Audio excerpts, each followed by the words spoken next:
You went to Tahoe with her. Caroline, it was a work trip. A residential lease, co-signed in her name.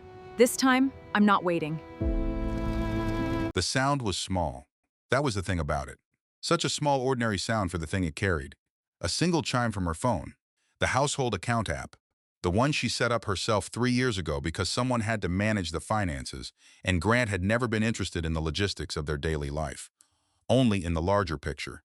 Only in the empire. It was 7:43 in the morning. A Tuesday in October. Caroline Ashworth Reed was 34 years old, 8 months pregnant, and standing at the kitchen counter of a 12,000 square foot penthouse on the top floor of a building overlooking San Francisco Bay. She was making 2 cups of coffee. She did not realize she was making 2 cups until she reached for the second mug. Her hand found it automatically, out of habit. 6 years of habit. She stood there for a moment with the empty mug in her hand. Then she set it back in the cabinet. Then she poured the second cup down the drain. She stood at the counter and looked at the bay. The water was silver this morning, that particular California silver that looked painted. She had stood at this window 10,000 times, and it had never failed to give her something. Some small offering of beauty to start the day. She picked up her phone. The notification was a charge. $2,400. Stonehaven Lodge at North Lake Tahoe. The premium suite. She knew which suite. She had booked it herself 4 years ago. Their 5th anniversary. She remembered the way the pine trees came right to the edge of the deck. The sound of the lake at night. She set the phone face down on the marble counter. She looked at the bay. She picked the phone up again. She locked the screen, unlocked it, locked it. She thought, not this, not now. Not when I am this tired and this large and this close. The baby moved, a slow rolling pressure against her lower ribs. She put her palm flat against her stomach. The baby pressed back. She unlocked the phone. She opened the account history. She did not look at just the most recent charge. She looked at all of them. She scrolled back. 14 months, 18, 24. There were 4 separate charges to Stonehaven Lodge. 4 separate trips. She cross-referenced them with the calendar she kept on a shared app. Grant had never thought to remove her access. He had never thought much about what she had access to. That had always been his first mistake. The second charge was from February, a Saturday in February. She had to scroll through her own calendar entries to find the corresponding date. She found it in 30 seconds. Her 6-week prenatal appointment. The first one. The important one. The one Grant had said he would absolutely attend.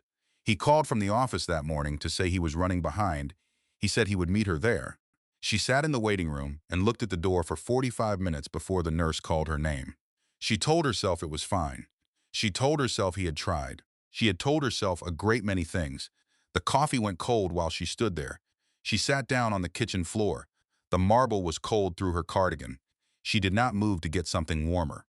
She sat on the cold floor of the kitchen she had designed down to the last tile, and she looked up at the 12-foot ceiling she had specified, and the light fixtures she had sourced by hand from a craftsman in Portland, and she thought, how long have I been decorating someone else's life?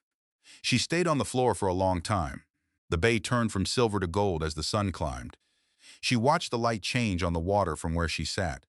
She had always loved the way light moved on water. She had always loved a great many things she had quietly stopped doing. She had once made paintings of light on water.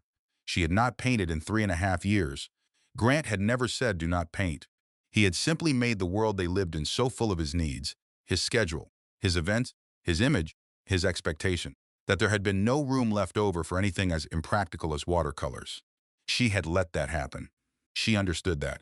She was the one who had let it happen. But he had also been the one making it happen. Systematically, quietly, the way a man manages an asset. Not dramatically. Never dramatically. Grant Ashworth Reed had no interest in drama. He had only interest in control. She picked up her phone again. She opened the account history one more time. She scrolled all the way back. Not just to the Stonehaven Lodge charges. To everything. The secondary account he had opened 2 years ago. The one for household contingencies, he said. She had not looked at it in detail before. She had trusted him. That was the first thing she had done when she married Grant Ashworth Reed. She had looked at his face and his history and his particular brand of confident certainty, and she had decided to trust him. She would spend a long time in the weeks to come examining that decision. Whether it was stupidity or love or simply the human need to believe the person you have chosen is the person you believe them to be. She would come eventually to a more precise conclusion. I believed him because I wanted to. That is not stupidity, that is trust. And trust is not a character flaw. What he did with it is his. But that was later. That was after. Right now, sitting on the cold kitchen floor with her phone in her hand, and the morning light shifting on the water outside the window, she was still in the before. She scrolled through the contingency account. The charges were ordinary at first. Repairs, supplies, the kind of miscellaneous spending that happened in any large household. She kept scrolling. She found the hotel charges, multiple cities, dates she could trace to business trips he had mentioned. She found the restaurant charges, high-end, the kind of places Grant favored, some in cities he had never mentioned visiting. She found a jewelry purchase from a boutique in Carmel that she had never seen, $1,200, 8 months ago. She had never received any piece of jewelry from that boutique. She kept scrolling. She found the lease, a residential lease, co-signed, an address in Pacific Heights that was not their penthouse, not a hotel, a residential building, a home. She read the line 3 times, then she set the phone down on the marble floor beside her. She looked at the ceiling.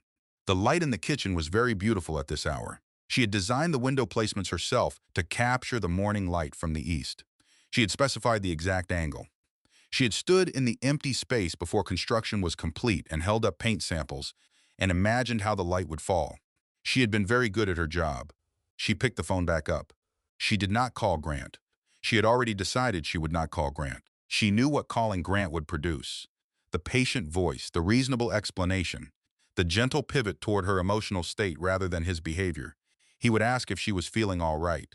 He would say that pregnancy could sometimes cause a kind of anxious fixation on things that seemed alarming when they were actually quite ordinary. She had heard versions of that speech before. Different subjects, same structure. She was done hearing it. She thought, I know what I saw. I know what it means. I am not going to pretend anymore. She got up off the kitchen floor. Her knees protested. The baby shifted again, a long, slow roll from left to right, as if settling into a new position. She put a hand on her stomach and stood at the counter for a moment and breathed. The coffee was cold. She poured it down the drain, too. She walked out of the kitchen, down the hallway she had chosen the art for, past the library she had organized by color and then reorganized by subject when Grant said the color system looked like something from a boutique hotel, through the second door on the left, into the study, the small study, the one she had originally designated as her personal space, her studio. It had slowly, over 3 years, become overflow storage for Grant's files. She sat down at her old architecture laptop. The battery held for exactly 31 minutes before dying. She had timed it before. She used those 31 minutes carefully. She accessed 6 years of bank statements. She took photographs with her phone, every page, every line. Her hands were steady. She had trained them to be steady in front of Grant. She was grateful for the training now. When the laptop died, she sat in the quiet of the study for a long time. Around her, Grant's files were organized in labeled boxes. His history of deals, his history of acquisitions. She had filed some of those boxes herself. She had been useful to him in so many ways he had never fully counted. She would count them now. She reached for her phone. She did not call Grant. She dialed a different number, one she had saved in her contacts under the name dentist. Elliot Marsh. Family law. Freddie had given her the referral last December. She had ignored it then. She had told herself she was being anxious. She had told herself Freddie was overreacting.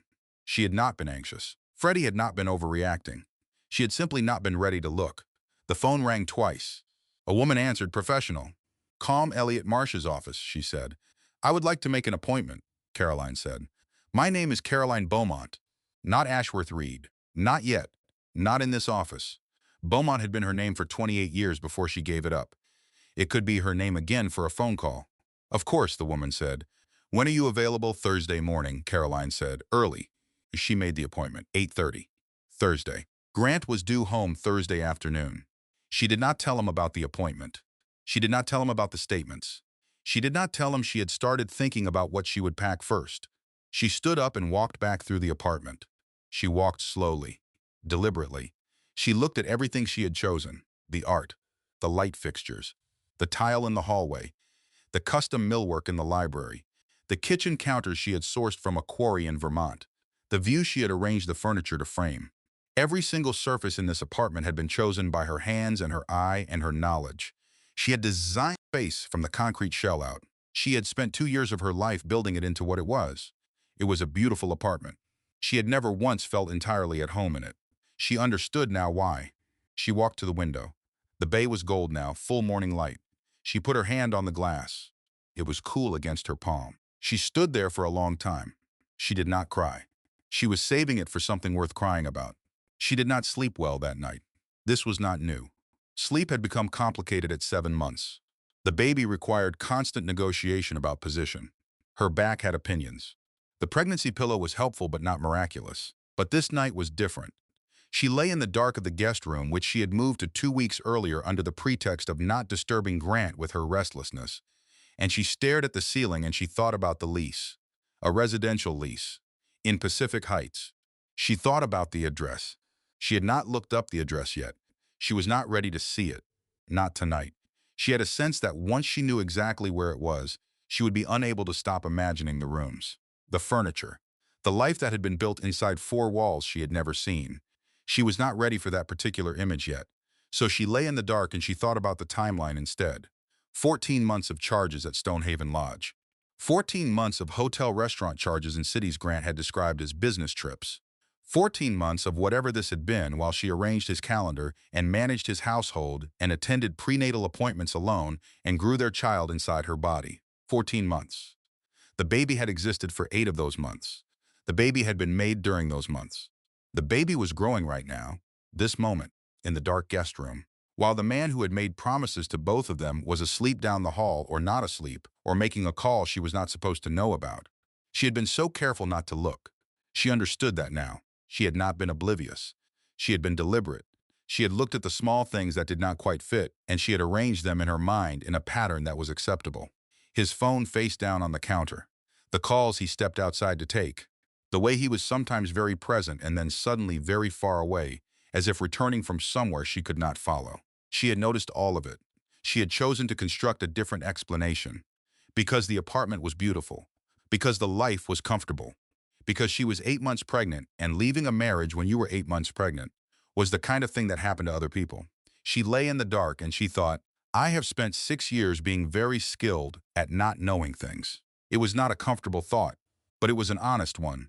She did know things. She had always known things. She simply had a gift for assembling them into a picture she could live with.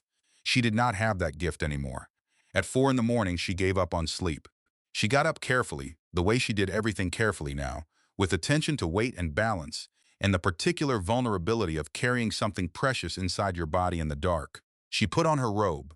She went to the study. The laptop was charging.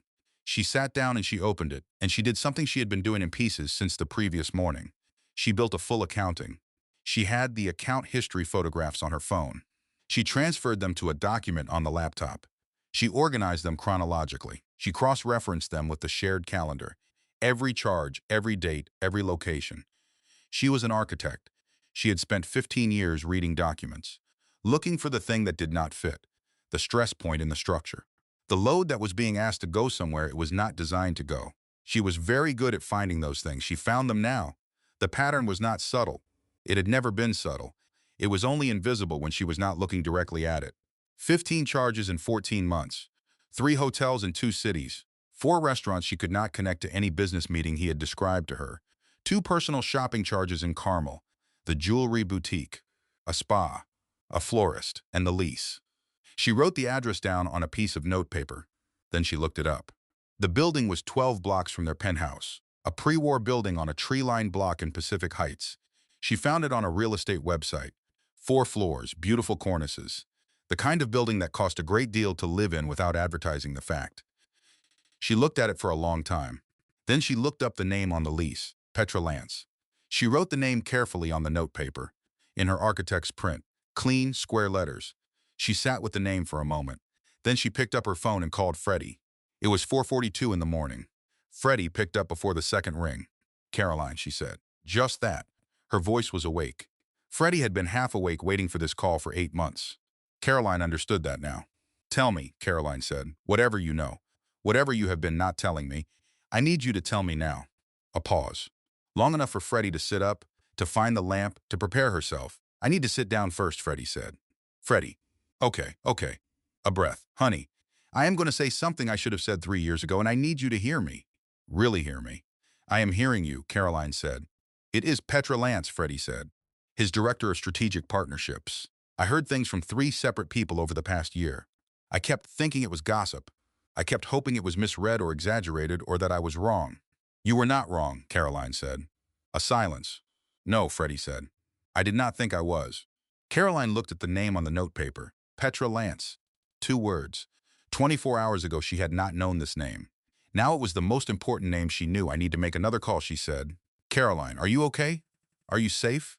I am fine. I will call you this evening. Please, Freddie said. Please call me. I will. She ended the call. She sat in the study for 11 minutes. She counted them. The clock on the laptop showed 4:53 when she put the phone down and then picked it back up. She confirmed the appointment with the answering service. Thursday morning, 8:30. Then she put the phone in her cardigan pocket and she sat in the quiet of the study and she breathed. The city below was nearly silent at this hour. She could hear very faintly the foghorn from the bay. She had always loved that sound. Lonely but reliable.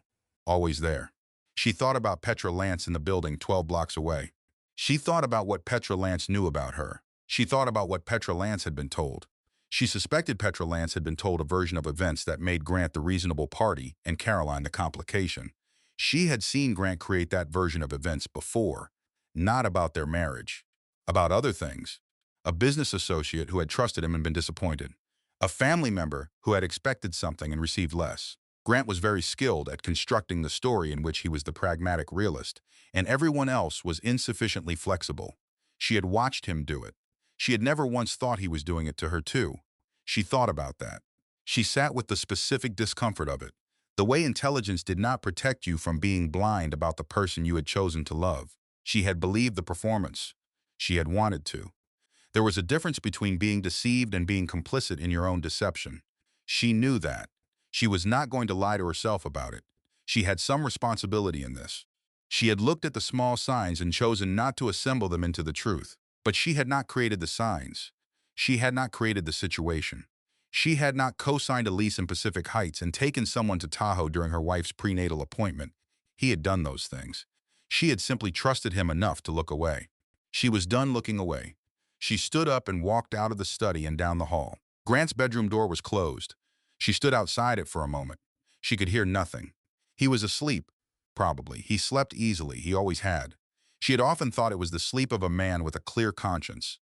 She understood now that it was something else. It was the sleep of a man who never questioned his own choices. She walked to the kitchen. She made herself a cup of decaffeinated tea because she was 8 months pregnant, and she had given up caffeine the day the test was positive, and she was not going to stop now. She stood at the kitchen window with her tea, and she watched the bay begin to lighten. The first gray edge of morning, the fog sitting low on the water. She counted the things she knew for certain. She knew about the lease. She knew about Petra Lance. She knew about the charges. She knew about the prenatal appointment he had not attended. She had an appointment with a family law attorney on Thursday morning. She had a baby coming in 6 weeks. She had the skills to read a document, understand a structure, identify a load-bearing wall, and know when a foundation was compromised. She thought, this foundation has been compromised for a long time. I am just seeing it now. The fog sat on the bay. The foghorn called across the water. She held her tea in both hands and felt its warmth against her palms. She had some decisions to make. She had been making decisions her whole life. She had built a firm at 26. She had redesigned 3 commercial buildings in under 2 years. She had once convinced a municipal planning board to approve a project they had twice rejected by rebuilding their entire conception of the space. She knew how to make a case. She knew how to build something out of a problem. She thought, I am going to need those skills now. She would use them. She finished her tea. She rinsed the mug and set it in the drying rack. She walked back to the guest room and lay down and pulled the duvet up over her shoulders and looked at the ceiling. The baby pressed against her from inside. She pressed back. Not yet, she said quietly. Just a little longer. She did not sleep. But she lay still, and she made a plan, and by the time the sun came fully through the window, the plan had a shape. A shape was enough to start. Thursday came in fog. She dressed carefully. Not for him. He would not see her before she left. He was still asleep when she moved through the apartment at 7:15, collecting what she needed, the manila envelope, her bag, her coat. She had printed the prenuptial agreement the previous evening. From the household files Grant kept in alphabetical order in the filing cabinet in his home office. He called it being organized. He was organized. She had always admired that about him. She now understood it differently. A man who organized everything very carefully was a man who needed to control the terms of every situation. She stepped into the elevator at 7:22. The doors closed behind her. She watched the numbers descend. Ground floor, lobby. Gerald was at the door. He had been at this door for 11 years. He always nodded to her. He always asked about her mother by name. He held the door this morning without a word. He looked at the envelope under her arm and he said nothing. He simply nodded, the kind of nod that said, "I see you. I have always seen you." She took a car to the financial district, 15 minutes at this hour. She watched the city move past the window. Early morning San Francisco. The way it smelled like fog and coffee, and the particular mineral cleanness of a city near the ocean. She had loved this city since she moved here at 22 for graduate school. She had always thought of it as hers. Elliot Marsh's office was on the 19th floor of a building 10 blocks from Ashworth Capitol. She stood in the elevator going up and thought about that. 10 blocks. Grant passed this building on his walk to work. She had not known this office existed until last December. The waiting room was quiet. Wood paneling. Coffee she did not take because she was 8 months pregnant.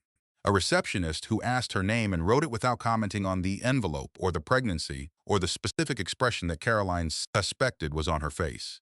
The expression of a woman who has finally decided to know something she has spent a long time not knowing. Elliot Marsh came out himself. He was a compact man, 60 perhaps, or close to it. Reading glasses he wore pushed up on his forehead and then lowered and then raised again, an unconscious rhythm. He had the particular manner of a person who had heard a great many difficult stories and had learned to receive them without drama. He shook her hand. His office smelled like old paper and good coffee and a faint trace of something woody and dry. He sat across from her at a plain desk. He placed a legal pad in front of him. "Tell me what you know," he said. "Start from the beginning. Not from the most recent event. The beginning." She talked for 40 minutes. She did not cry. She was surprised by this. She told him about the notification, and the account history, and the lease in Pacific Heights, and the name Petra Lance, and the 14 months of charges she had cross-referenced with the shared calendar. She told him about the prenatal appointment. She told him about the business trips. She told him about the jewelry boutique and the florist, and the 6 years she had spent building someone else's world. He wrote the whole time. He did not interrupt. He did not react visibly to any of it. He simply wrote and listened and let her finish. When she was done, he put down his pen. "You have been married 6 years," he said. "Yes." "There is a prenuptial agreement." "Yes." He removed his glasses. "Do you have a copy?" She slid the envelope across the desk. He opened it. He read. 6 minutes of silence. She watched him read. She watched his eyes move across the pages with the specific velocity of someone who knew exactly what they were looking for. He turned to the 3rd page. He read something twice. He made a small notation in the margin. He looked up. "There is a sunset clause," he said. She did not know that term. "Tell me what that means." He set the document on the desk between them. He folded his hands. "A sunset clause in a prenuptial agreement is a provision that changes the terms or dissolves the agreement entirely under specified conditions," he said. "This one is specific. In the event that the marriage produces a biological child, all prenuptial protections relating to shared household assets and spousal financial contribution revert to standard California marital property law." She stared at him. "In simpler terms," he said, "the prenuptial protections that would have limited your claims in a divorce become void. Because of your pregnancy." She sat with that. "He did not tell me about this clause," she said. "People frequently do not tell their spouses about the clauses that favor the spouse." "The pregnancy," she said. "The pregnancy dissolves the prenuptial protections." "Yes." She looked at the document between them. She looked at the clause. The language was precise. She read it twice. "He was trying to get me to sign something that would have limited my rights," she said. "And the pregnancy he is currently ignoring is the thing that eliminates those limits."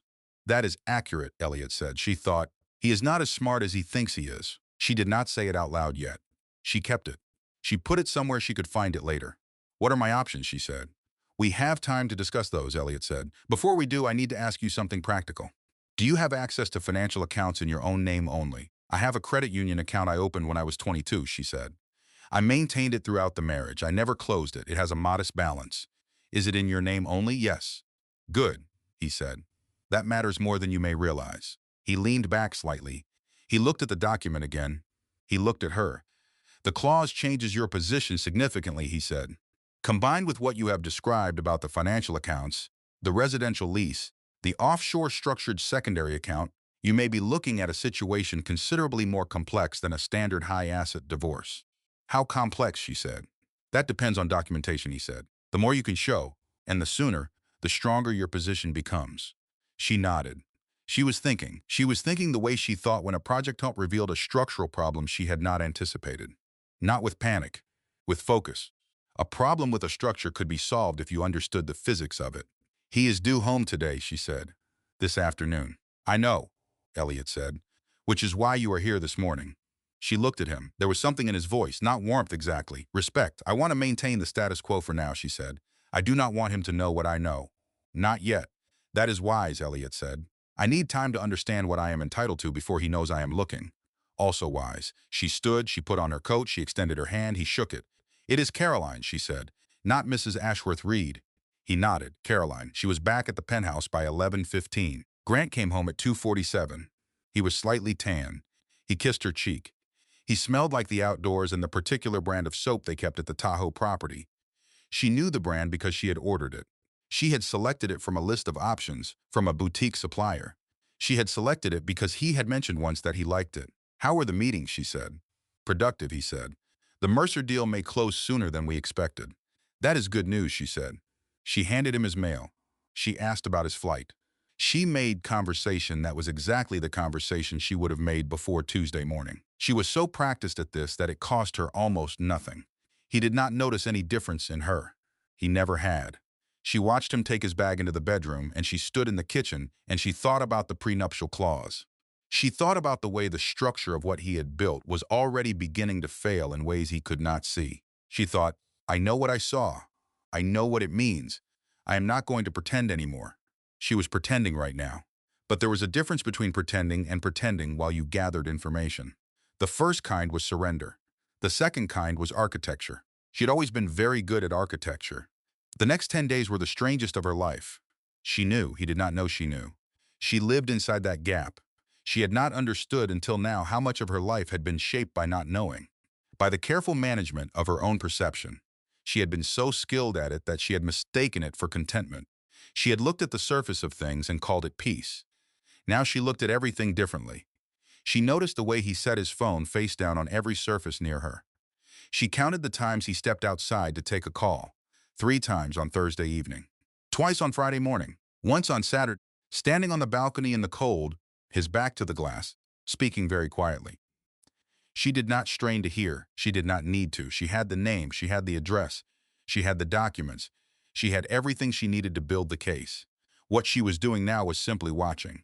She was watching a man who believed he was invisible to the woman who had lived beside him for 6 years. She was watching him maintain a performance he did not know anyone was clocking, and she was storing what she saw.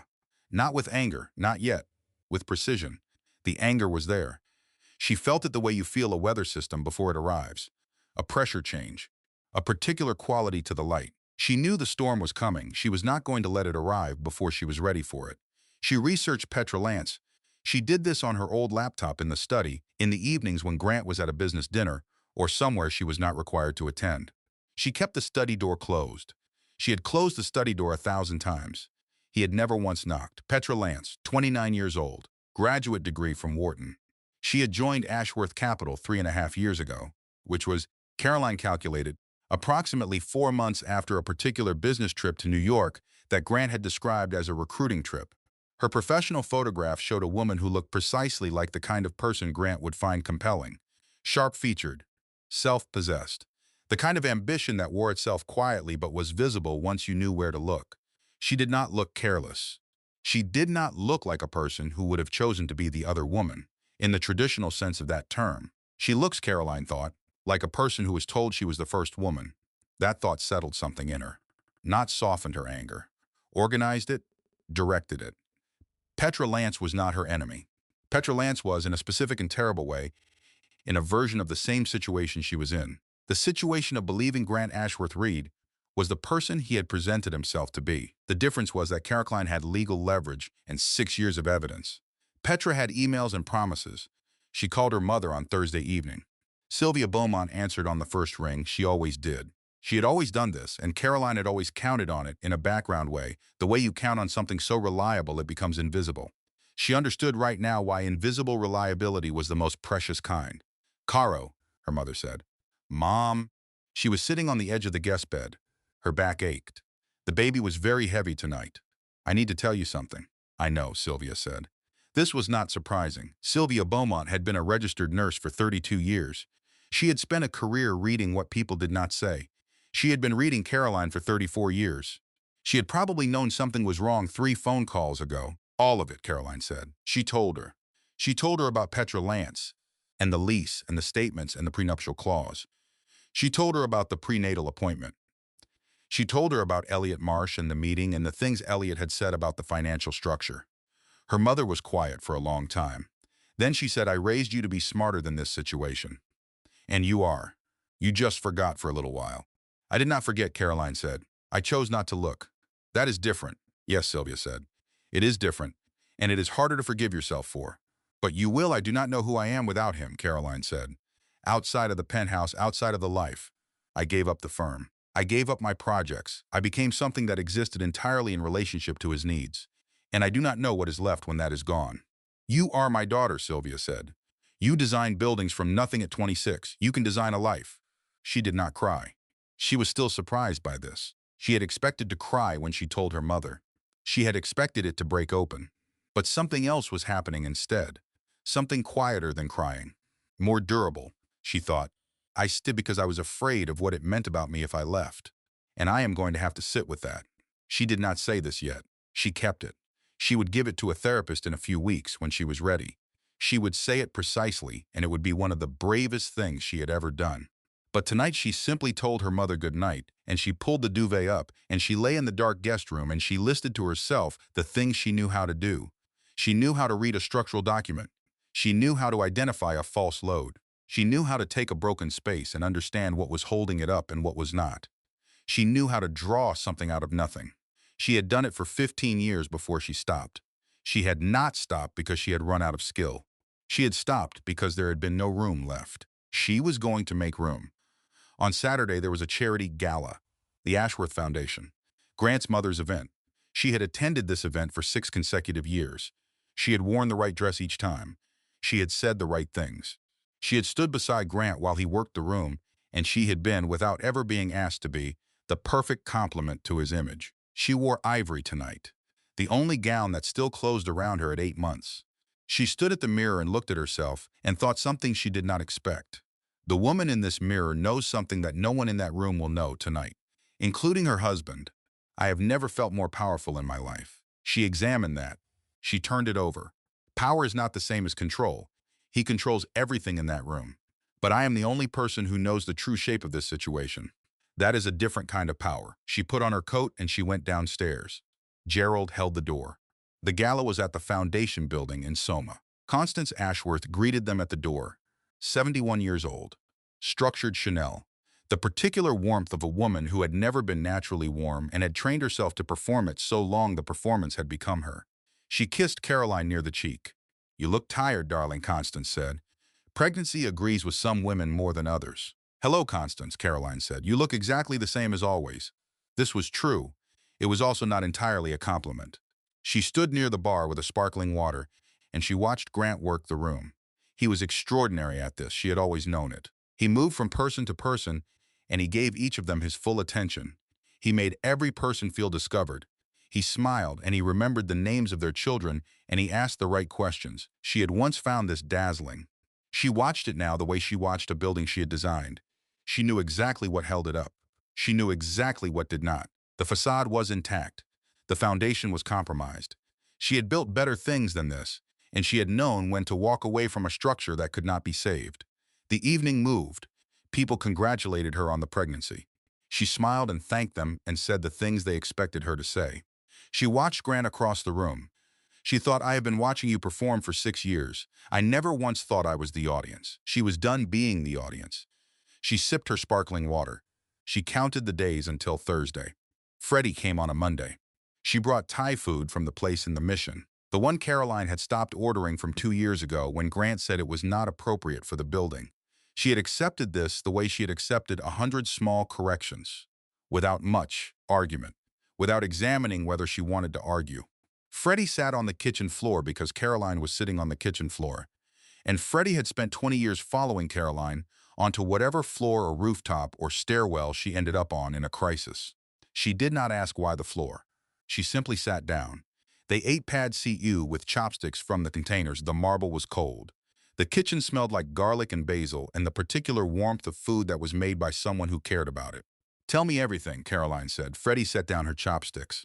Are you sure you want all of it? She said. I am in the information gathering phase, Caroline said. My attorney calls it the documentation stage. I call it not being surprised by my own life anymore. Okay, Freddie said. Okay, she told her. It began at a hotel in Soma. Freddie was filling in for a colleague at an education fundraiser. She was not supposed to be there. She saw Grant and Petra Lance at a corner table. It was not a business dinner. She could not have said precisely what it was, but she knew what it was not. She told herself she was misreading it. She told herself a lot of things in the weeks that followed. Then she heard things from a colleague whose husband worked at Ashworth Capital. Small things.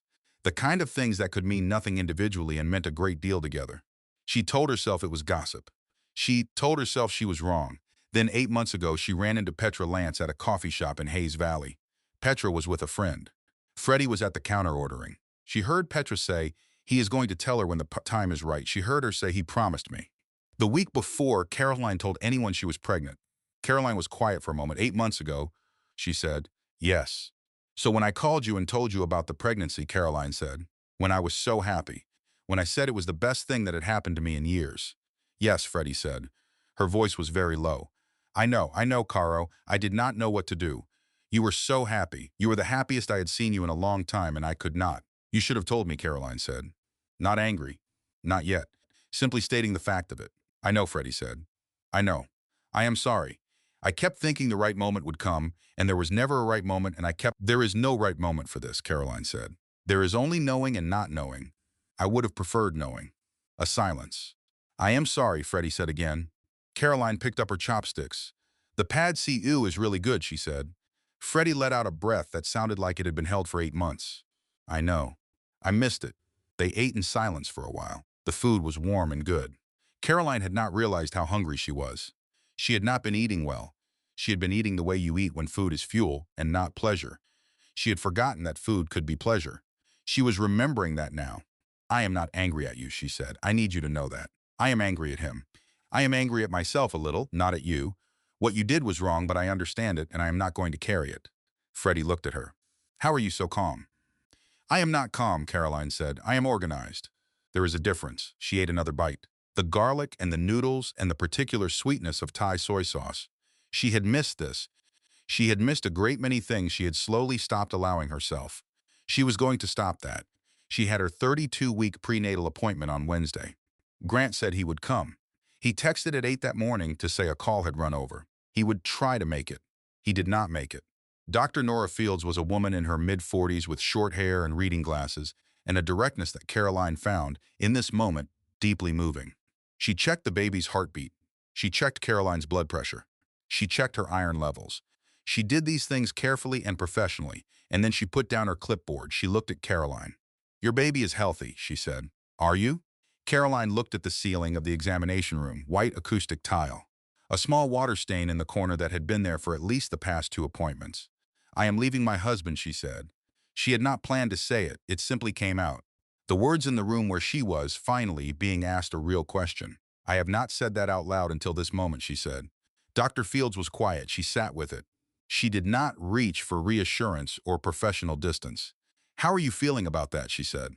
Like I should have done it sooner, Caroline said. And like I could not have done it sooner. Both of those things are true at the same time. Both of those things are almost always true, Dr. Fields said. She sat up. She pulled her gown straight. She breathed. I need to know physically, she said, what I can and cannot do. What is safe for the baby during a period of high stress, Dr. Fields told her. She was practical and specific, and she treated Caroline like a person who could handle information. She explained stress hormones. She explained sleep. She explained nutrition and movement and what the baby needed in the next 6 weeks regardless of what was happening outside the womb. She wrote a referral for a perinatal therapist. She handed it across without comment. Caroline took it. She folded it and put it in her bag. She would use it. She already knew she would use it. She walked out of the appointment alone. She stood on the sidewalk. The fog had burned off and the afternoon was bright and slightly cold. She could see the bay from here between buildings, a strip of silver and blue. She got into the car she had called. She sat in the back seat for 7 minutes. The driver waited. He did not ask. She thought, I am leaving my husband. I said it out loud. In a room with a witness. It is real now. She told the driver to go. She watched the city move past the window. She got home. Grant was not there. She ate a real dinner. Eggs and toast and a glass of orange juice. She ate at the kitchen table. She had not eaten at the kitchen table in 2 years. She had eaten at the island or in the dining room, wherever the space indicated she should eat. She sat at the table and she ate her eggs and she looked out at the bay and she thought about the fact that this was her table too. It had always been her table too. She had simply forgotten to sit at it. The invitation arrived on the shared calendar on a Friday afternoon. Not a phone call. Not a mention over dinner. Not the courtesy of being told by the person who shared her life and her future. She saw it because the calendar app sent a notification. Grant had never thought to change the settings. She had set up the calendar herself 3 years ago because she managed the schedule and someone had to. She looked at the entry. Tahoe, Thursday through Sunday. Stonehaven Lodge. She was 36 weeks pregnant. He had not mentioned a Tahoe trip. She sat with the notification for a full minute. She did not call him. She did not go into the room where he was working and ask him about it. She opened the calendar on her laptop and she cross-referenced. This would be the 5th trip to Stonehaven Lodge in 15 months. It was not a pattern. It was a practice, she called Elliot. He answered himself. He always answered himself when she called. She had noted this from the first conversation. It meant something to her, in a way she could not fully articulate. Someone picking up the phone themselves when they did not have to. He has booked another trip, she said. Tahoe. Next Thursday. Stonehaven Lodge. A brief pause. Is the documentation in order? Yes. And you have somewhere safe to go? She had been thinking about this for 2 weeks. She had been building the plan the way she built everything. Carefully, from the foundation up. She had a hotel booked under her maiden name. Beaumont. She had used the credit card she had kept since 1994 at a small credit union in Marin. The account she had opened at 22 when she first moved to the city. The account she had never closed and never told Grant about because he had never asked. She would understand later that this was one of the few things she had done in 6 years entirely for herself without realizing she was doing it. Yes, she said. I have somewhere to go. Then let him go to Tahoe, Elliot said. When he comes back, you will not be there. She sat with that. That is the plan, she confirmed. She spent the days before Thursday doing something practical and deliberate. She went through her things quietly while Grant was at the office. She was methodical. She was not sentimental about it. She took her grandmother's jewelry, 3 pieces, old gold, given to her by her mother on her 30th birthday and kept in a velvet box in the closet. She took her architecture portfolio, drawings she had made at 24, 25, 26, her own handwriting in the margins, her own eye in every line. She took photographs, her parents, Freddie, the trip to Portugal she had taken alone at 27. She had a print of a tile wall in Lisbon, blue and white, that she had bought from a street vendor for €4. She took that. She took the prenatal vitamins. She took the file copies Elliot had asked her to preserve. She took her laptop and her charger. She left the things Grant had given her. The Tiffany bracelets, the watches, the designer things he had brought home from business trips, placed on the counter like receipts for something. She looked at them lined up in the jewelry drawer. She thought, these are not gifts, these are price tags. Evidence of a bargain I did not agree to. She left them. She left the penthouse at 4:15 on Thursday afternoon. Grant had left for the airport at noon. She walked through the apartment one final time. She was not sentimental about it. She had designed every surface in this space, and she could design other spaces. The skill did not live here. It lived in her. She stopped in the kitchen. She looked at the view from the window. The bay was doing something particular in the late afternoon light. The color was difficult to name. She had always wanted to paint that color. She would. She walked out. Gerald was at the door. Mrs. Ashworth Reed, he said. She looked at him. This man who had held this door for 11 years. This man who asked about her mother. This man who had watched her come and go and had never once failed to see her. Thank you, Gerald, she said. Take care of yourself. She said it the way you say goodbye to someone when you mean it. He heard it that way. She got into the car she had called for herself. Her name, her account, her choice. The drive to the marina took 14 minutes. She watched the city, the afternoon light on the buildings, the way San Francisco turned golden at this hour. She checked in at the hotel under Beaumont. The room was on the 6th floor. The window faced the bay. She sat on the edge of the bed and looked out at the water, and she felt for the first time in what might have been years the specific physical sensation of breathing all the way in. Full. Clear.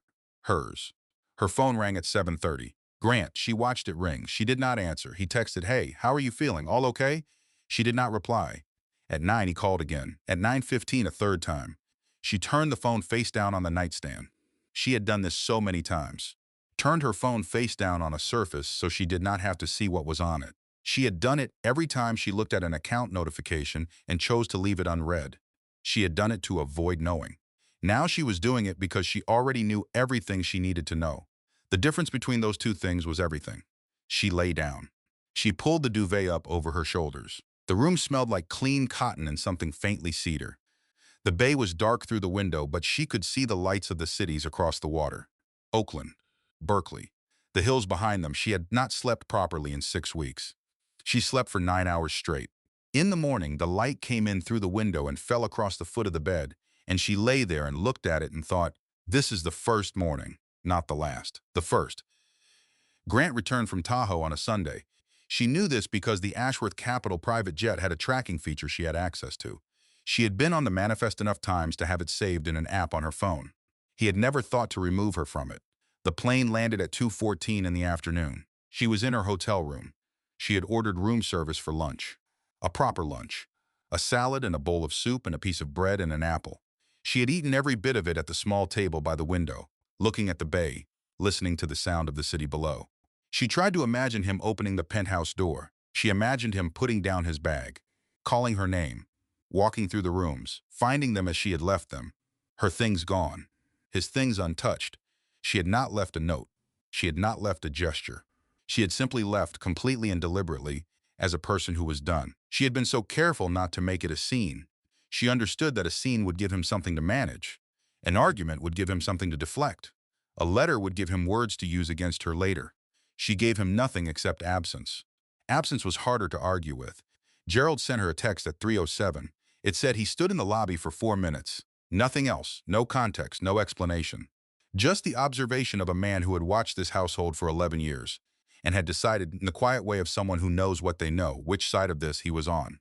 She read the text 3 times. She put the phone down. She sat at the window and watched the bay.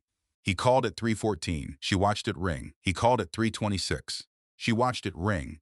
He called at 3:47, at 4:01, at 4:22. He texted at 3:15, Caroline. Where are you? Are you all right? Is it the baby? Call me. He texted at 3:40, please call me. I am home and you are not here. She noted the absence of question marks in the first texts. He was typing fast. He was rattled. She had never rattled Grant Ashworth Reed in 6 years of marriage, and she understood now that she had found the one thing that could move him, her complete and total absence.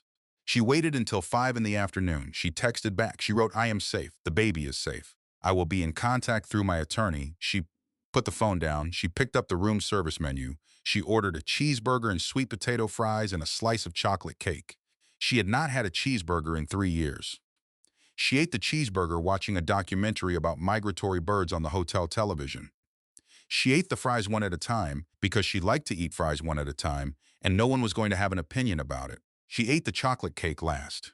She did not think about Grant once during the entire documentary. It was the first evening in 6 years that had belonged entirely to her. In the morning, Elliot called. He had filed the initial papers. She sat on the edge of the bed and she listened to him describe what that meant, and she felt a specific sensation in her chest that she recognized, after a moment, as clarity. Not relief, not fear, clarity. The feeling of having named a thing correctly. Monday evening, Grant retained Harrison Beckett. Elliot told her this without drama. Harrison Beckett was, in Elliot's precise description, the most aggressive divorce attorney in Northern California. He had represented 3 other Ashworth family legal matters. His fee was 6 figures before the decimal. They are not playing, Elliot said. Neither are we, she said. He paused. No, he said, we are not. On Monday night, Constance Ashworth called her phone 17 times. She answered on the 18th call. She was not certain why. She thought afterward that she had wanted to hear it. She had wanted to hear what Constance would say now that there was no longer any performance required. Caroline, Constance said. Her voice was its usual controlled quality. The frost that passed for composure. This is very foolish. You are 8 months pregnant. This is not the time for decisions of this magnitude. You knew, Caroline said. 3 full seconds of silence. 3 seconds was a long time when the thing you were waiting for was a person deciding whether to lie. Grant and I have always had an understanding, Constance said carefully. His father was the same way. These things do not, Caroline said. Her voice was very quiet. It did not shake. Do not tell me this is normal. Do not tell me this is how it works. You attended my baby shower. You knew the entire time. A silence. I would like you to not contact me again, Caroline said. Elliot Marsh will reach out if your involvement is required. There will not be much. She ended the call. She looked at the phone. She looked at the chocolate cake still on the tray. She ate the rest of it. She thought, the empire is not going to be in ruins when I am done. I do not want ruins. I want what is mine, precisely and completely, and then I want to leave and build something new. She thought, I am going to do this. She had been saying that to herself for 2 weeks. Each time she said it, it was slightly more solid, slightly more certain, like a wall being built one course at a time. She was a person who had built walls. She knew how this worked. One course at a time. 3 days later, she fell apart. Not publicly, not dramatically, not in a way anyone passing her in the hotel corridor would have recognized as falling apart. She moved through the day in a way that looked, from the outside, like a woman managing a difficult situation with composure. From the inside, it was something else. She woke at 2:14 in the morning. She noted the time precisely because she had been noting exact times the way her architect's mind did when it was frightened. It cataloged. It documented. It tried to impose order on things that had no order. She lay in the dark hotel room and she could not breathe. Not literally. The baby was fine. She had learned to read the baby's movements over 8 months with the same precision she read everything. The baby was moving, slow and deliberate, the small rolls and shifts of a person getting comfortable. They were both physically fine.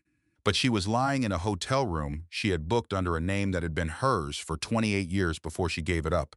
And there was a man who had hired Harrison Beckett, and there were legal processes in motion, and she was 34 years old and 37 weeks pregnant, and she did not know who she was. She thought, I do not know who I am without this life. That is the most honest thing I have said in a very long time. She got out of bed. She sat in the armchair by the window. The bay was dark. She watched the lights on the water. A ferry was crossing from Larkspur. She could see its lights making the slow crossing, patient and scheduled, and indifferent to the things people on shore were doing with their lives. She thought about her first apartment. She had been 24, a building in the Tenderloin that smelled like mildew and other people's cooking. She had loved it completely. She had been unable to believe she got to live alone in a city this large. She had made a poster of her 5-year professional goals and pinned it above the drafting table. She had drawn floor plans for imaginary renovations on graph paper on Sunday mornings. She had not thought about that drafting table in years. She had not thought about that version of herself. The 24-year-old with the graph paper and the poster and the wild, specific certainty that she was going to build something worth building. She thought, that woman did not leave. I just made her room smaller and smaller until she disappeared. She sat in the armchair until 4 in the morning. The ferry crossed again, going the other direction. The lights on the water shifted as the fog came in. At 5:30, she called her mother. Sylvia answered on the first ring. Mom, Caroline said. Thank you for always picking up. Of course, Sylvia said. Her voice was awake. It was always awake when Caroline called. She understood now what this cost her mother. The years of waiting. The years of being available.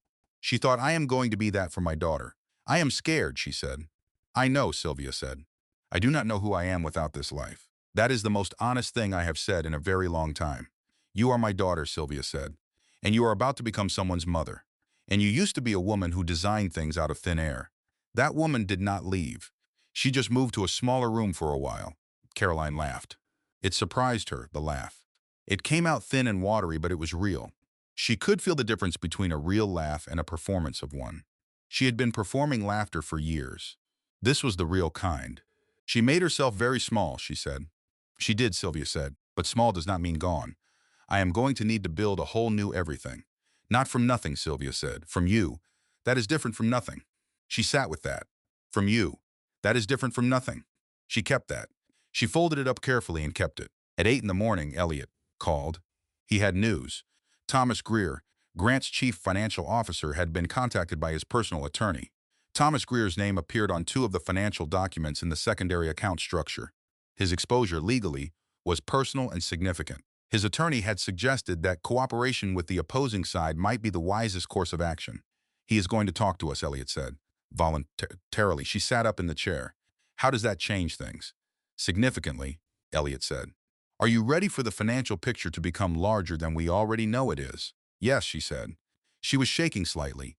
She noted this, her hands on the arms of the chair slightly trembling, not from fear, from something more like the specific physical sensation of understanding that the ground under you is more solid than you thought.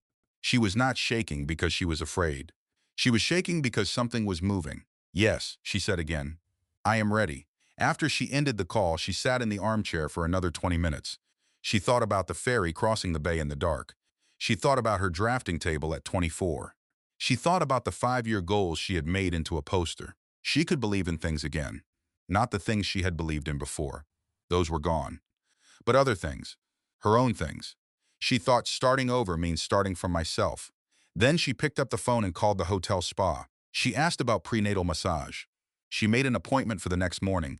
She had not done a single kind, unnecessary thing for herself in 8 months. She was starting now. On the 9th day in the hotel, she painted. Not on canvas. She did not have canvas. She walked to the drugstore on Chestnut Street on Tuesday morning because she needed to walk. The room had become a room she was comfortable in, which was different from a room she was ready to stay in forever. She needed the sidewalk under her feet and the cold air on her face and the specific San Francisco smell of fog and salt and coffee in someone's garden. She bought a small watercolor set, the kind for children, 12 colors in a plastic tray with a tiny brush. She bought 3 packs of the heaviest paper she could find. She bought a roll of tape from the school supplies aisle. She walked back to the hotel. She taped the heavy paper to the desk. 4 sheets overlapping, a surface about the size of a small canvas. She filled a water glass from the bathroom tap. She painted the view from the window, the bay, the ferry route, the way the light changed on the water at different hours. She was not trying to make something beautiful.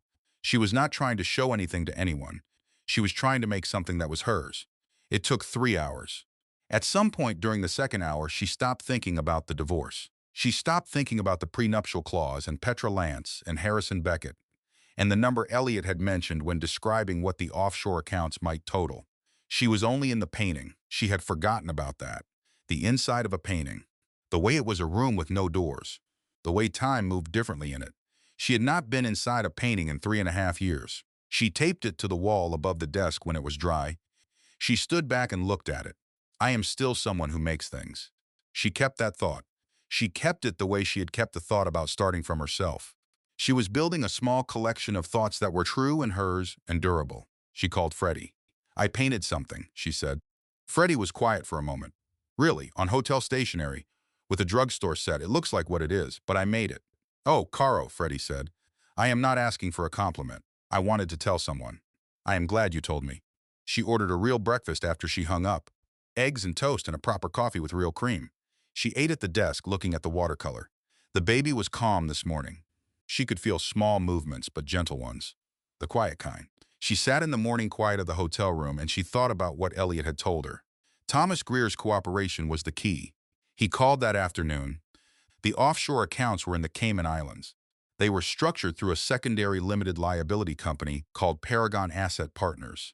The name did not appear anywhere in the public record of Ashworth Capital. It was connected to the firm only through the kind of corporate filing that required someone who knew where to look.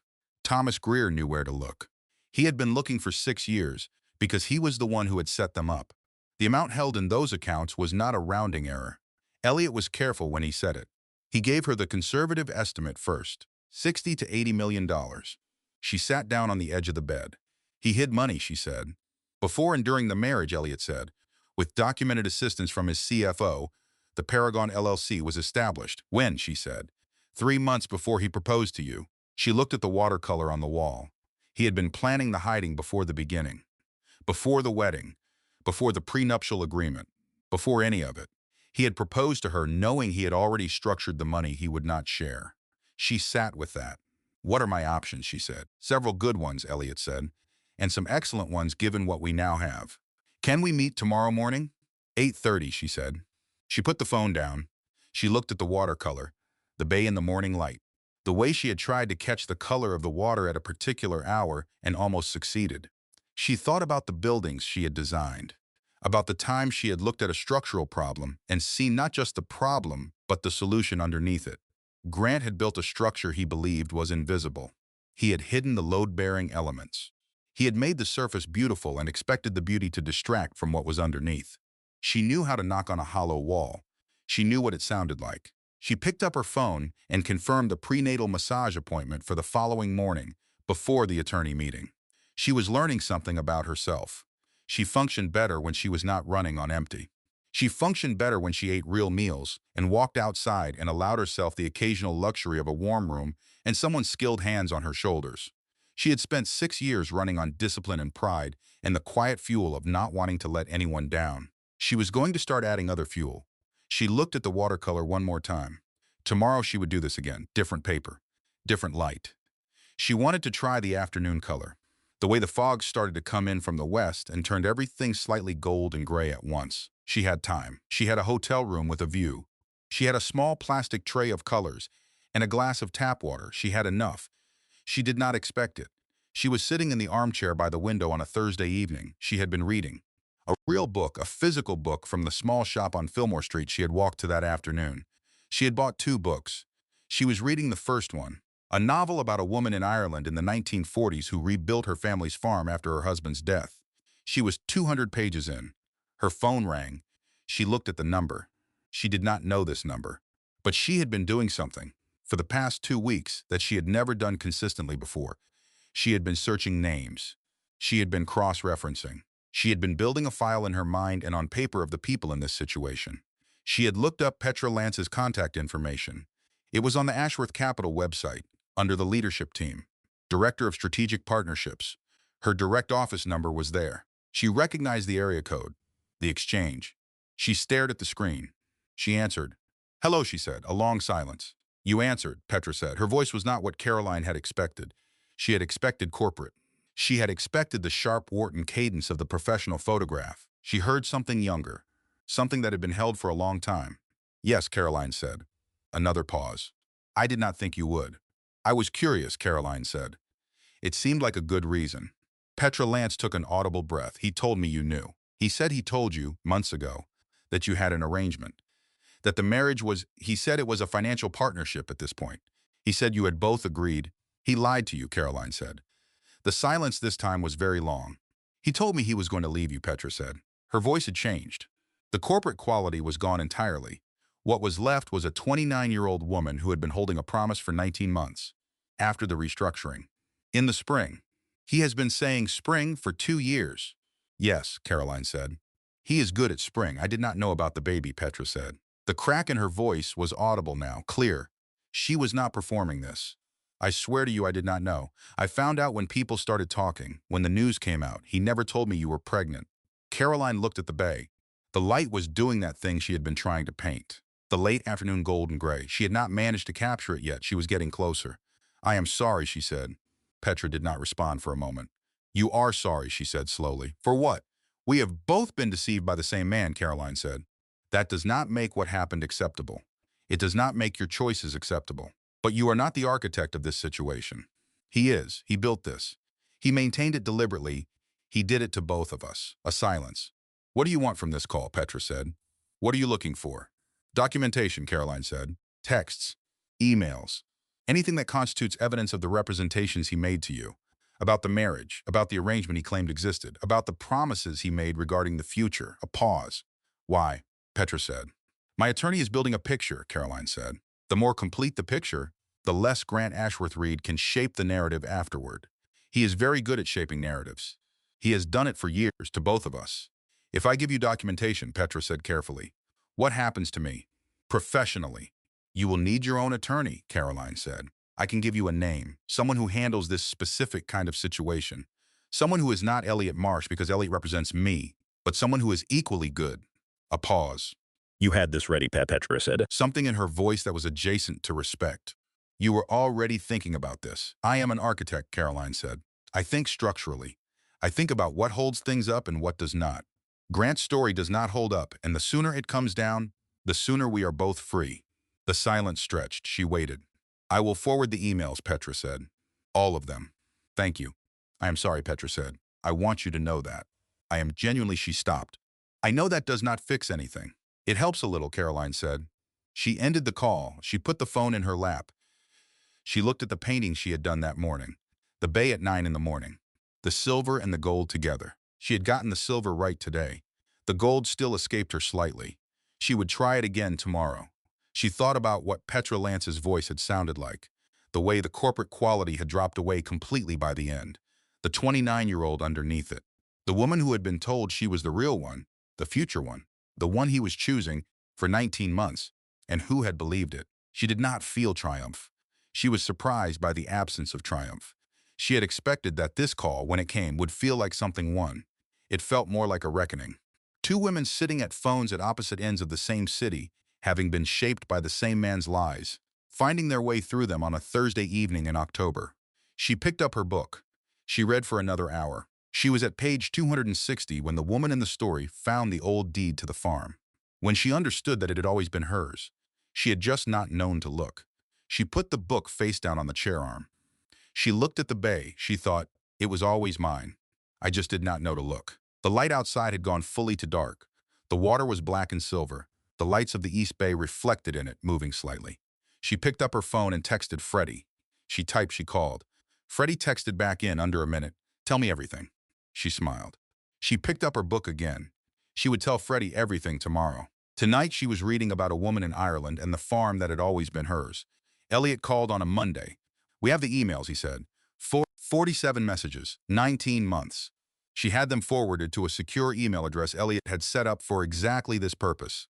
She read them on a Tuesday morning at the desk by the window, with her second cup of decaffeinated coffee getting cold beside her. She read them slowly. She was methodical about it. She started at the earliest one and worked forward. The first messages were careful, professional in tone but warm underneath. She could see where the warmth was real and where it was constructed. She had spent 6 years watching Grant construct warmth. She knew its signature. By message 12, the promises were explicit. He told her the marriage was a formality. His word, formality. He told her the child was unplanned. He told her the divorce would be final within 18 months of the restructuring. He used the word restructuring to describe the dismantling of his marriage the same way he used it to describe quarterly portfolio rebalancing, with the same emotional neutrality, with the same assumption that complexity was manageable. By message 30, he had named a date, a specific spring date for when things would be different. By message 41, he had written the word Caroline. He had referred to her in the possessive. He had called her, in email, in writing that could not be restructured or contextualized or explained away, a liability. His pregnant wife, a liability. She read that word 3 times. She set the laptop aside. She sat in the armchair. She was not crying. She noticed this with a specific attention. She had gone past the place where this could make her cry. She was in a different place now, a colder, more particular place. The place where you understand a thing so completely that emotion is no longer the primary response. The primary response now was clarity. She thought, he is not as smart as he thinks he is. She called Elliot. He called me a liability, she said, in writing, to the woman he was sleeping with, in an email that now exists in a secure document folder. Yes, Elliot said. He structured his deception poorly, she said. Most people do, Elliot said. They believe the construction is invisible because they built it. They do not account for the fact that someone else might look. She thought about the hollow walls, the load-bearing structure no one was supposed to examine. She thought about what she knew about structures. Everything fails at the point where it was forced to carry more than it was designed for. The days that followed moved with the momentum of something structural failing, not dramatically, not all at once. The slow engineering-specific way that systems reach the end of what they can hold. Thomas Greer's full documentation arrived at Elliot's office on a Wednesday. The Paragon Asset Partners Limited Liability Company had been active for 6 years. Its establishment date was 3 months before the proposal. 3 months before Grant Ashworth Reed had knelt in a restaurant in Napa Valley and said the things he said, and she had believed him. He had been hiding assets before he proposed, before the prenuptial agreement, before any of it. She had sat across from him at a restaurant in Napa Valley and believed everything he said while he was already 3 months into the architecture of a deception. She sat with this for a long time. She did not hate him. She examined this, looking for the hatred, and it was not there in the form she expected. What was there was something colder, something more structural, a recognition of what he was and had always been, and a very specific decision about what she's going to do with that recognition. She was going to use it. Elliot presented Grant's attorney with the full discovery request on a Thursday. Harrison Beckett responded on Friday morning. The settlement figure he proposed was generous. It was twice what Elliot had expected as an opening number. Elliot called her. He is afraid, he said. Of what, she said. The Greer documentation, combined with the emails, combined with the prenuptial sunset clause, makes the offshore accounts visible and attributable. If this goes to litigation, the hidden assets become part of the public record. Ashworth Capital is a private equity firm. Their investors require disclosure and transparency. A public record of hidden assets and offshore structures would raise serious questions about how the firm manages its clients' money. She stood at the window of the hotel room. The bay was gray today, low clouds, the kind of day that made the water look like pewter. His investors would leave, she said. Some of them, Elliot said. Potentially a significant portion. The ones who care about due diligence would have to ask themselves what else they do not know about the way Ashworth Capital manages its internal structures. So the settlement is not about the marriage, she said. The settlement, Elliot said carefully, is about protecting the empire. She had built part of that empire. She had made it look the way it looked. She had arranged his life so that the public-facing version of Grant Ashworth Reed was the one everyone saw. She had managed the image, the household, the calendar, the social architecture. She had been a significant part of what made the empire functional. She had charged nothing for it. She was charging now. Counter, she said. At? She named the number. Elliot was quiet for 3 seconds. That is achievable, he said, given what we have. Good, she said. I want that number, Elliot. Not a number close to it. Not an approximation, that number. Understood, he said. She stood at the window after she ended the call. The bay was gray, and the city was gray, and she was 37 weeks pregnant and standing in a hotel room in the marina, and she had just named a number that was going to change every practical dimension of what her life looked like going forward. She was not shaking. She was steady, she thought. The skills I built inside that marriage do not disappear when the marriage ends. The eye I trained on his world does not stop working when I turn it on my own. She thought, I know how to build things. I have always known. She was going to build something. She picked up her watercolor set. She painted the pewter bay. She got the color exactly right. She did not plan to go public. She wanted the settlement. She wanted her number, her document, her exit. She wanted to go somewhere quiet and have her baby and begin the enormous, necessary, terrifying project of building a new life. She wanted to be done. But Grant made one more move. On a Tuesday, 3 weeks into the negotiations, a story appeared online. A financial news publication with a San Francisco focus. 2 paragraphs. Anonymous source. The gist was this. Grant Ashworth Reed's wife had left the family home amid marital difficulties, and the departure had raised questions about the stability of the Ashworth Capital leadership. She read it at 7 in the morning on her phone. She read it twice. It did not use the word unstable. It did not use the word volatile. It did not use the word erratic. It did not need to. The structure of the piece did the work for those words. It placed her departure in a context of disruption. It implied that she was the element that had disrupted something functional. She was 8 months pregnant. She had left a home where her husband had been maintaining a second life for 14 months. She had left quietly and completely and without drama. She was being reframed as the problem. She recognized this. She had watched Grant do versions of it before. The business associate who had trusted him and been disappointed, reframed as the one who had not managed expectations. He had done it to her now. She called Elliot at 7:04. He planted it, she said. I believe so. The contact appears to be connected to Harrison Beckett's firm. He is trying to control the narrative before the settlement closes. Yes. She looked at her watercolors on the wall. She had 15 of them now. The bay at different hours and different weathers. A few of the neighborhood street scenes from her walks. She was getting better. She could see it in the series. What are my options, she said. A formal response through me, Elliot said. I can issue a statement correcting the factual record.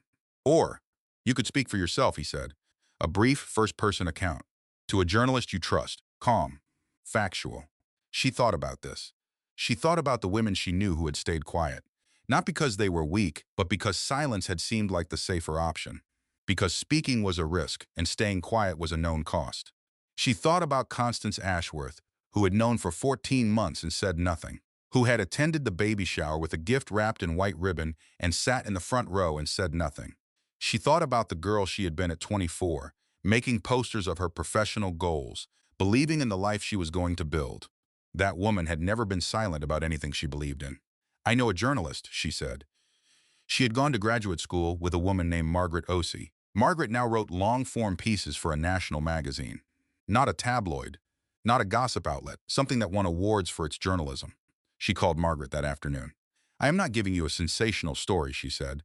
I am giving you an accurate account of what happened to a pregnant woman when her husband used his resources to shape the narrative that would protect him. I am listening, Margaret said. She was calm in the interview. She had always been able to be calm when something required it. She described the offshore accounts in the terms Elliot had approved. She described the prenuptial clause. She described what it meant to build someone else's world for 6 years, and then have to remember you were a person before you were a wife. She did not cry. She did not attack Grant personally. She described systems and structures and what those systems and structures do to a person over time. Margaret was a very good journalist. She asked questions that did not assume the answer. She listened the way Elliot listened. She let the sentences land where they were going to land. The piece published 10 days later, 14,000 words. She read it on a Tuesday morning at the desk, the bay silver outside the window, a cup of decaffeinated tea going cold at her elbow. She read her own story from the outside. It was strange and clarifying. She had lived every sentence of it, seen it from inside. Reading it from outside was like walking away from a building you had designed and looking at it for the first time from the street. She could see the whole thing now. 3 Ashworth Capital investors contacted their board representatives within 48 hours. Grant's attorney called Elliot the same morning. The third investor made contact. They accepted her counter. The number she had named was the number on the document. Elliot called her at 2 in the afternoon to tell her. They accepted, he said. She was standing at the window. She had been standing at the window looking at the bay when the call came in. She did not move when he said it. All terms, she said. All terms, he said. The offshore LLC is to be dissolved. The parenting structure you specified is accepted in full. The financial terms are as you named. She nodded, as if he could see her. Thank you, Elliot, she said. You did this, he said. You came in with your documents and you knew what you had and you did not apologize for it. She was quiet for a moment. I learned that from someone, she said. She ended the call. She called Freddie. It is done, she said. Freddie made a sound that was half laugh and half something else entirely. What are you doing tonight, Freddie said. Right now. Tonight I am going to eat cereal for dinner, Caroline said. Out of the box. Over the sink. Because I can and no one is going to have an opinion about it. That, Freddie said, is the most powerful thing I have ever heard. She did not feel triumphant. She felt tired and clear and ready. She felt the specific sensation of something large being set down after you have carried it for a very long time. She went to the small pantry area of the hotel room where she had been keeping a few basic supplies. She found the box of granola she had bought on one of her walks. She stood over the sink. She ate it out of the box. She looked out the small window at the sliver of bay she could see from this angle. Just a triangle of water and light, barely anything. Enough. The settlement closed on a Friday in late November. She was 39 weeks pregnant. She stood in Elliot's office and signed the documents. Elliot sat across from her. He did not narrate the moment. He did not mark it with anything performative. He simply placed each document in front of her and indicated where her signature was required and said nothing that was not necessary. She appreciated this enormously. She signed her name, Caroline Beaumont, not Ashworth Reed. She had been using Beaumont for the past 6 weeks. It had started as practicality when she checked into the hotel and had continued because it felt right. It felt like something she had been carrying under the other name, patient, waiting. When the last document was signed, Elliot stacked them neatly. He looked at her. The offshore LLC, he said. Dissolved, yes, she said. The parenting agreement, he said. Specific and enforceable. Yes, the financial settlement, he said. As negotiated, yes. He looked at her for a moment, not like an attorney looking at a client, like a person looking at another person who has been through something. What are you going to do now? He said. It was not a professional question. I am going to go buy paint, she said.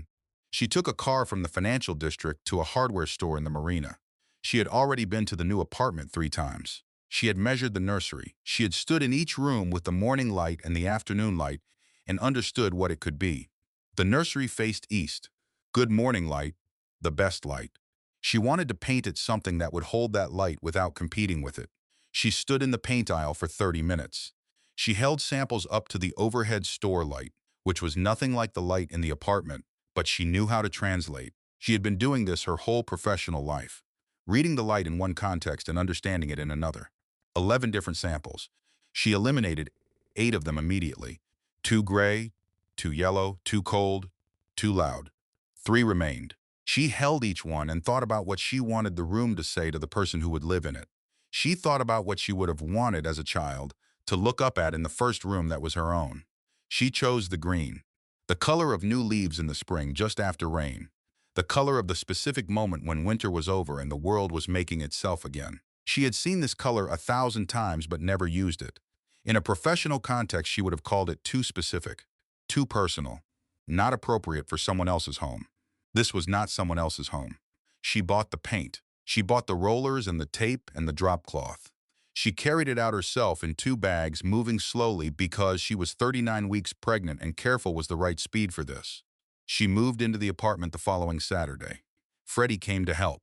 Freddie came with bagels and coffee for herself, and decaffeinated tea for Caroline, and a complete refusal to take the paintbrush from Caroline's hand. "I want to do it," Caroline said. "I know," Freddie said. "I am just here to hand you things and eat bagels." She painted for 6 hours. Her back ached by hour 3. Her feet swelled by hour 4. She was 39 weeks pregnant and standing on a drop cloth in an empty room and rolling green paint onto walls that had been white since the previous tenant, and she did not stop. Freddie sat in the doorway and ate her bagels and did not say anything that did not need to be said.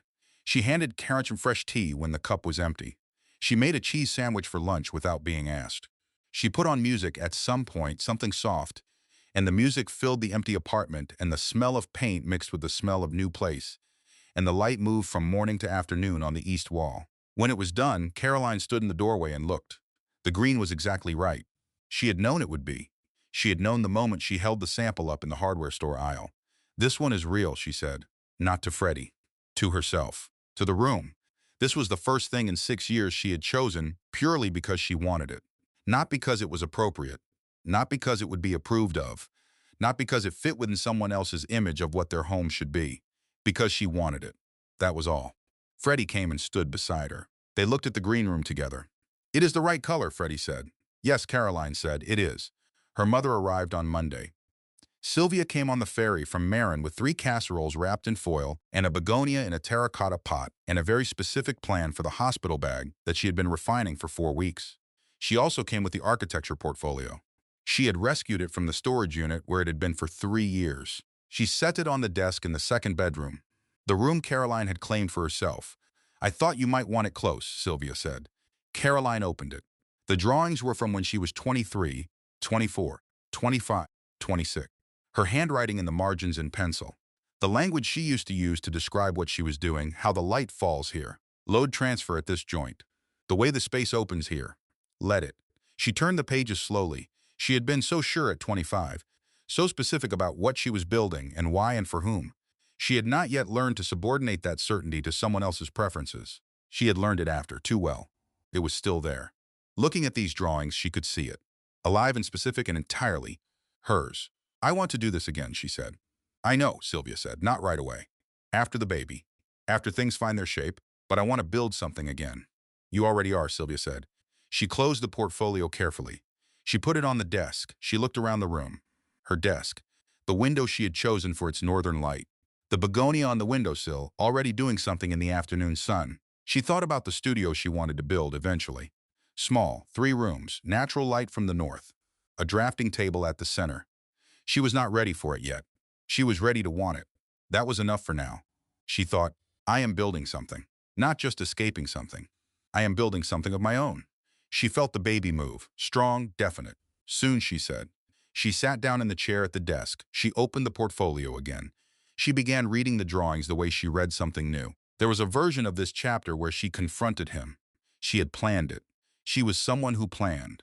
She had mapped the conversation the way she mapped a building, understanding the load-bearing elements, knowing where the stress would concentrate. She knew what she would say. She had said it to herself at 2 in the morning, sitting in the armchair watching the ferry. She had rehearsed the particular version of the truth she would have liked him to hear. The specific ways his choices had shaped her. The years of small subordinations, the prenatal appointment she attended alone. She knew what she would say. She decided not to say it. Not because she was forgiving him. She was not there yet, and she did not know if she would arrive.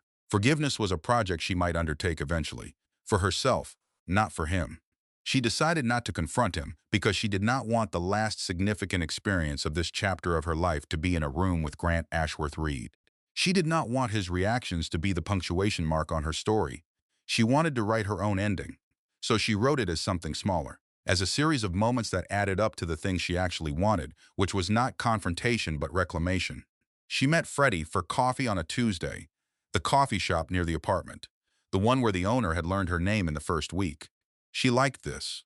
She had not had a neighborhood in 6 years. She ordered a decaf oat latte and a scone. Freddie ordered a large regular coffee and the almond croissant she always ordered in coffee shops. They sat at the table by the window. "I need to say something I have never said out loud," Caroline said. Freddie looked at her. "I was not a victim of circumstance," Caroline said. "I was a person who made choices. I chose not to look.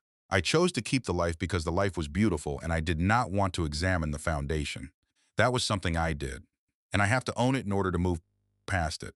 Freddie was quiet. "That is the bravest thing I have heard you say," she said. "It feels terrible," Caroline said. "Brave things often do," Freddie said. She nodded. She picked up her coffee. She thought staying was fear in a very expensive dress. She had said this 3 days ago in her weekly session with the perinatal therapist. She had said, "I think I stayed because I was afraid of what it meant about me if I left.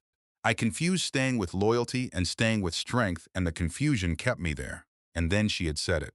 Staying was fear in a very expensive dress. The therapist had written something. Caroline had not asked what. The sentence was for her, not for the chart. She was building a small collection of true things. Sentences she had earned by living toward them. She kept those sentences the way she kept things that were genuinely hers. After coffee, she walked home. 40 minutes on foot slowly through the neighborhood she had chosen. She stopped at the farmer's market to look at the flowers. She stopped at the small bookshop to see what was in the window.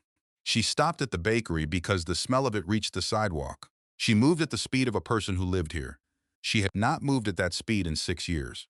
Grant had signed the documents without calling, without texting, without sending anything through anyone.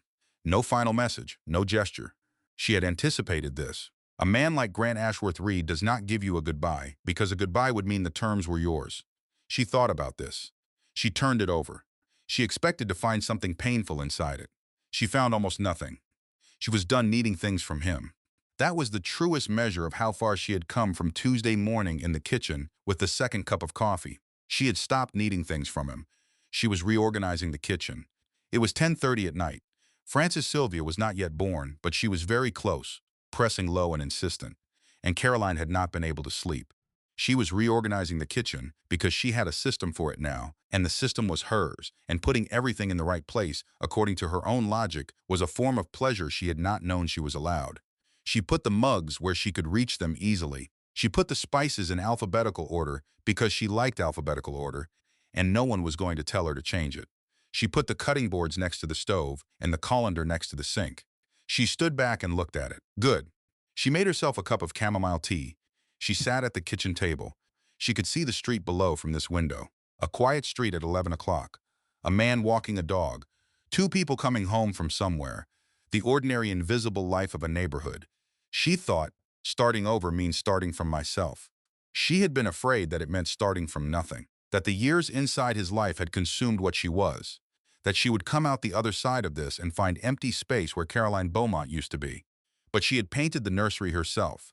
She had chosen the green. She had opened the portfolio and recognized her own handwriting. She had made 15 watercolors. She had reorganized the kitchen at 10:30 at night because she wanted to. She was here. She had been here the whole time. She just had not looked. She finished her tea. She rinsed the mug. She went to the desk in her room and she opened the portfolio one more time. She looked at the drawings for a while. Then she picked up a pencil. She began to sketch. Not a room for someone else. Not a renovation someone else had asked for. A studio, 3 rooms. The light coming from the north. A drafting table at the center. Space for an assistant eventually when she was ready. Space for herself now. She sketched until midnight. Then she put the pencil down and went to bed. She lay in the dark of her own apartment and she thought, I was a person before I was a wife. I am a person now.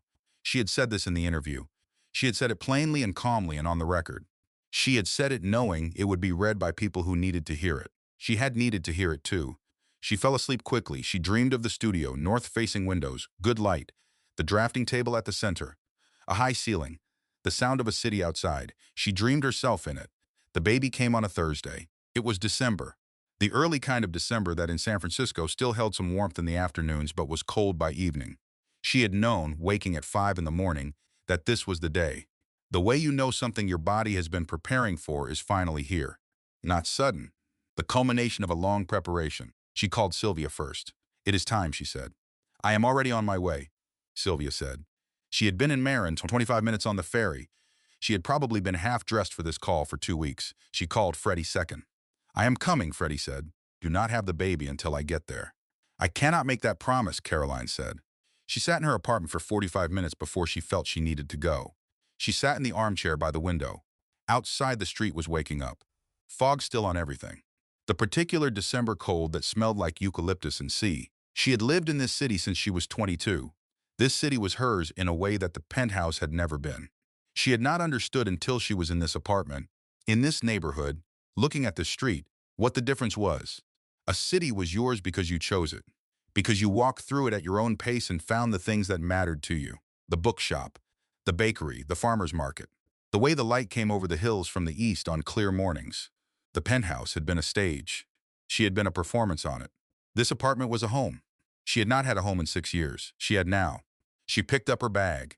She had packed it herself, following her mother's very specific and entirely correct list 3 weeks ago. She had packed it and set it in the closet, and every morning she had looked at it and thought, not yet.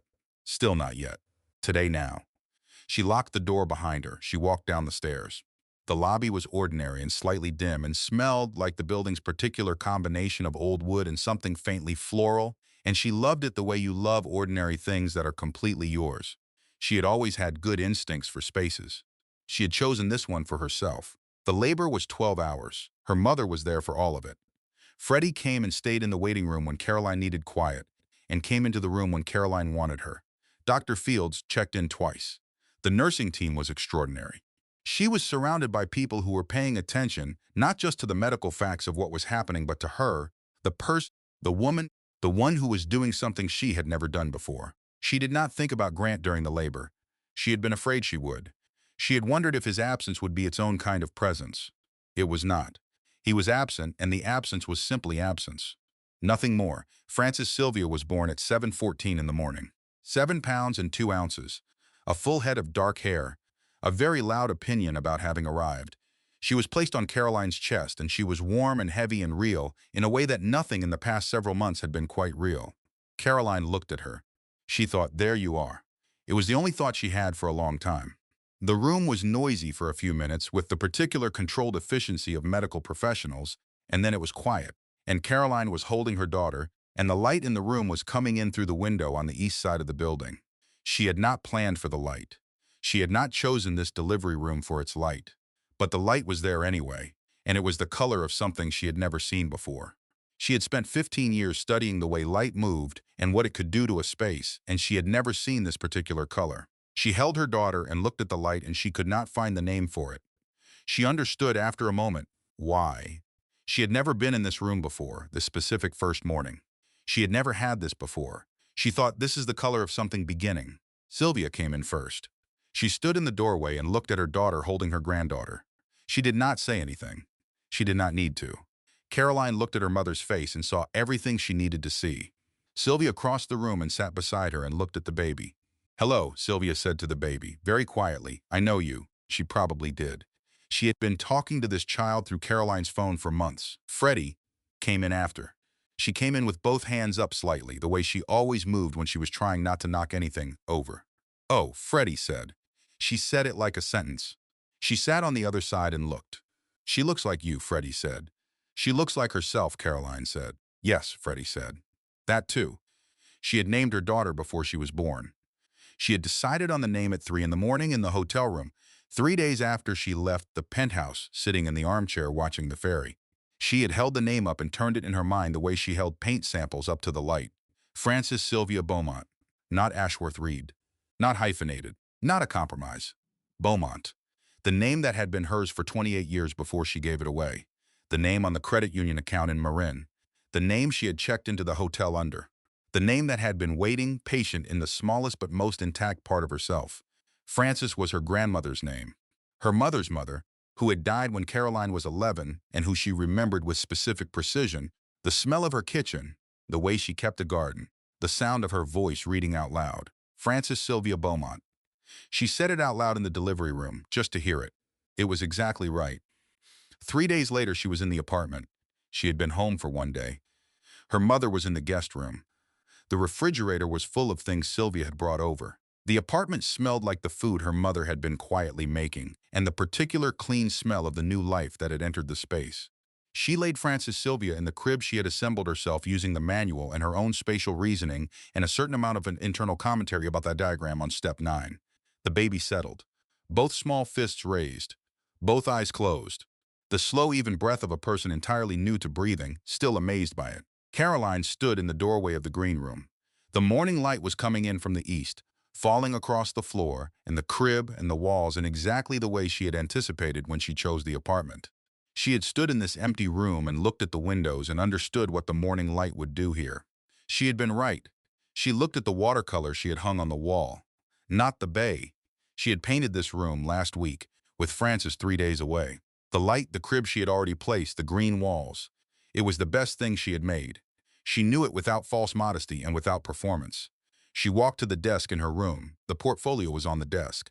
The pencil from last night was still beside it. She sat down. She opened to the sketch she had been working on. The studio. 3 rooms, north-facing windows, the drafting table at the center. She looked at the sketch in the morning light. She picked up the pencil. She drew the window larger. More light. That was always the right choice. She had known this since she was 23, standing in her first studio in graduate school, turning the problem of light over in her hands, and understanding that the answer was almost always more. More light, more room. More of the thing that made the space alive. She drew the window until it was the right size. She sat back. She thought about the kitchen she had stood in on a Tuesday morning in October. The penthouse kitchen she had designed. The second cup of coffee she had poured down the drain. The notification she had seen and tried not to see, and then looked at directly for the first time. She thought about the woman who had sat on the cold marble floor and looked at the ceiling and thought, how long have I been decorating someone else's life? She thought about what that woman had known and not known, and had chosen not to know, and had chosen, finally, to know. She was not that woman anymore. Not in the way of having survived her, in the way of having grown from her. She was still that woman. Still the same 34 years. Still the same hands that had chosen every surface in the penthouse, and the same eye that had caught the light on the bay, and the same heart that had loved Grant Ashworth Reed in the way you love something that turns out not to be what you thought it was. She was still all of that. She was also someone who had sat in an armchair at 2 in the morning and built herself back out of nothing but her own continuity. From you, her mother had said. That is different from nothing. She picked up the pencil again. She thought about what she would build. Not the studio yet. That was still a plan. She thought about what she wanted to design with the skills she had spent 15 years building. She wanted to work on spaces that served the people who lived in them, not the people who looked at them, the people inside them. She thought about the penthouse, the way she had arranged every surface for the version of them they presented to the world, the way the art was chosen for its statement and the furniture for its look. She thought, I am going to build the other kind, the kind that is for the person inside it. Frances made a small sound from the green room. Not crying. Something else. The sound of a person exploring what breathing was. The sound of very new life doing the first ordinary, extraordinary things. Caroline put down the pencil. She stood up. She walked through her apartment. Past the kitchen she had reorganized at 10:30 at night. Past the begonia on the sill that her mother had brought. Past the small table where she had eaten her eggs and drunk her orange juice and her chamomile tea in the mornings of the past weeks. She walked through the space that was hers, that she had chosen, that she had made into a home by the simple and radical act of being herself in it. She stood in the doorway of the green room. Frances Sylvia Beaumont was awake now. Her eyes, dark and unfocused, moved toward the light. Her fists were still raised. She turned her head in the particular way of newborns, drawn toward the warmth and the sound. Caroline went to her. She lifted her daughter and held her against her chest. Frances settled. The small, warm weight of her, the sound of her breath, the way she fit in the curve of Caroline's arm as though the arm had always known this shape was coming. Good morning, Caroline said. She stood at the window of the green room with her daughter and looked out at the street below. It was an ordinary morning. A woman walking a dog, a man unlocking his bike, 2 people coming out of the bakery at the corner with coffee cups, the fog sitting low on the rooftops, beginning to burn off. Ordinary Thursday morning, the invisible life of a neighborhood. People with their own invisible stories, moving through the ordinary world. She thought, I am 34 years old. I have a daughter. I have a profession I set down and picked back up. I have a green room and a view I chose and a pencil on the desk. I have a sketch of a studio with north-facing windows and more light. I thought starting over meant starting from nothing. I was wrong. Starting over means starting from myself. That has always been enough. That is everything. Frances made a small sound, a settling sound. The sound of someone deciding that this was on consideration acceptable. Caroline laughed. She turned from the window. She carried her daughter back to the crib and laid her down. Frances Sylvia Beaumont looked up at the green ceiling of her room, and her arms slowly lowered from their raised position, and she breathed and blinked and breathed. Caroline stood in the doorway. Behind her, through the apartment, the morning light was moving the way light moves in a space it belongs to. Through the east windows, across the floor, finding the things worth finding. The begonia, the portfolio on the desk, the pencil still lying where she had set it, the sketch waiting, patient the way good foundations always are. She did not go back to the desk. Not yet. There was time. She had time. She had, for the first time in 6 years, a future that was entirely unmapped and entirely hers, and she was not afraid of it. She was ready for it. She walked back to the window in the green room. She stood in the light that fell across the floor in exactly the way she had known it would. More light. That was always the right choice. She stayed there for a long time, holding the morning, holding her daughter, holding everything that was finally beginning. The door to the green room stayed open. Not closed, the way she had closed herself for so long. Not shut against anything. Open, the way a room should be, to the light that found it every morning without being asked. Just open. The beginning of everything.